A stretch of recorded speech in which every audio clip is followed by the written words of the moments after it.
The Rape of the Daughters of Leucippus. I'm going to let you look at that for a second.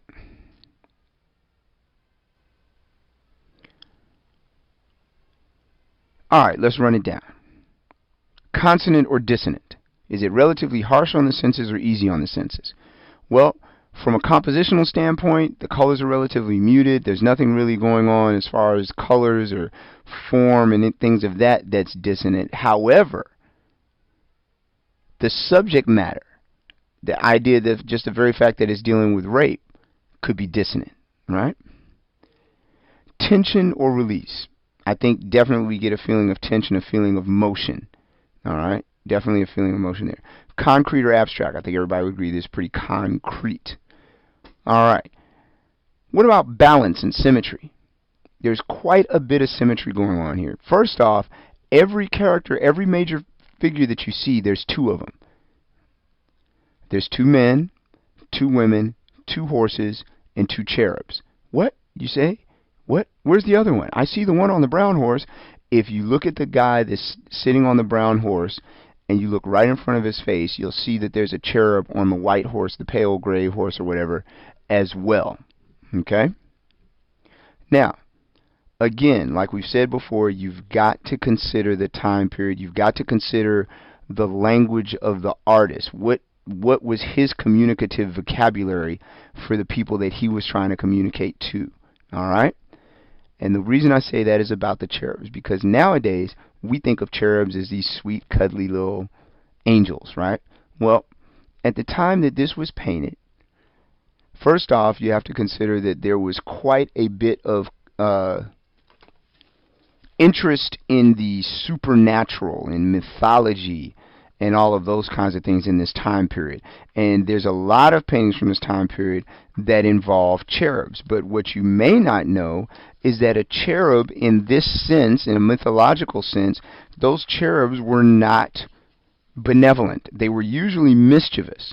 Let's take Cupid.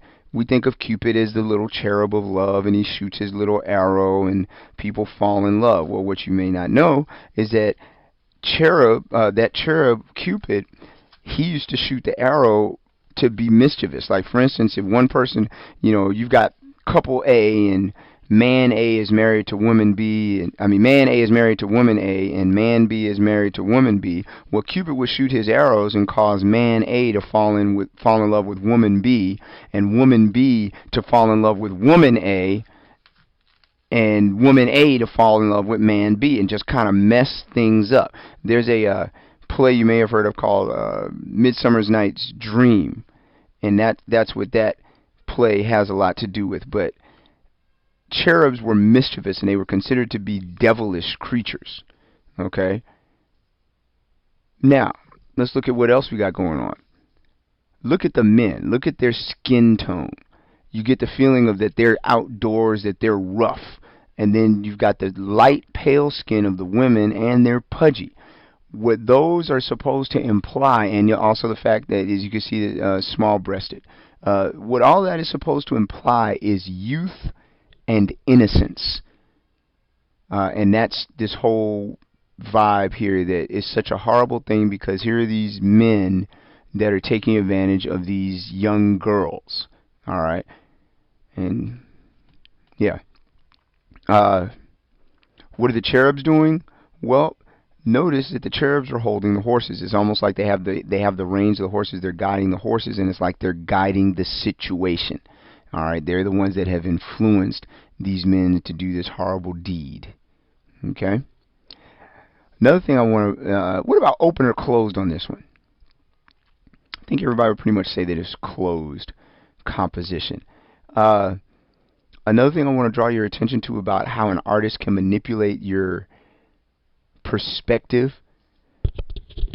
I don't really have a contrasting painting to show you right now, but notice how you seem to be able to see very, very, very, very far. There's a lot of detail on those trees. If you look down or off into the rolling hills, that's a long way to be able to see those kinds of details. All right. What about the clouds and how those play into the picture? I'm going to just let you think about that for a second.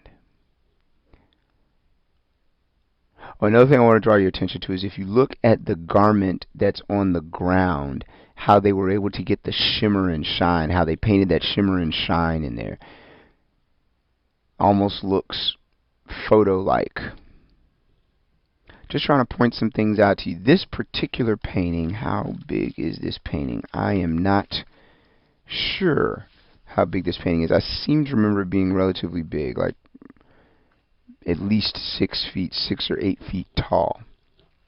But you can look it up, Rape of the Daughters of Leucippus, and you can look it up and see how big it is. But again, you know, these figures, if this painting is 8 feet tall, that makes these figures just about life size. And just think about the impact of what that painting looked like and how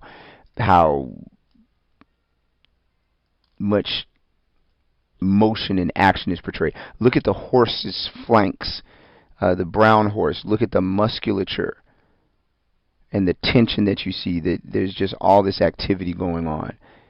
You get the feeling that the wind is blowing, and they're just kind of looking up to the heavens for help. The girls are looking up to the heavens for help.